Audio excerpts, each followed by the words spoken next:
Hello, আসসালামু আলাইকুম। কেমন আছো সবাই? আরেকটা নতুন রেসিপি নিয়ে আসলাম। এটা হচ্ছে চিংড়ি ভাজা। এটা হোয়াটসঅ্যাপ নাম্বার ওখানে দেওয়া আছে, আমি দেখিয়ে দিয়েছি। প্রথমে আমরা পেঁয়াজগুলো ভালো করে ছিলে নেব এবং ভাজা মরিচের সাথে পেঁয়াজগুলোকে ভালোভাবে মিশিয়ে নেব।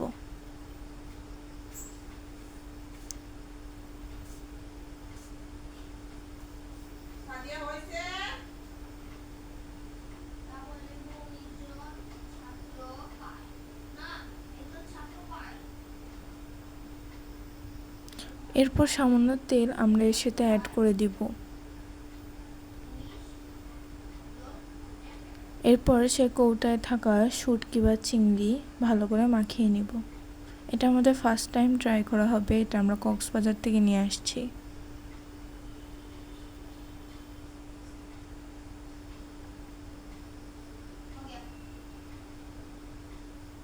আর এটা খেতে অনেক মজা ছিল। একবার ট্রাই করতে পারেন। ভালো থাকবেন।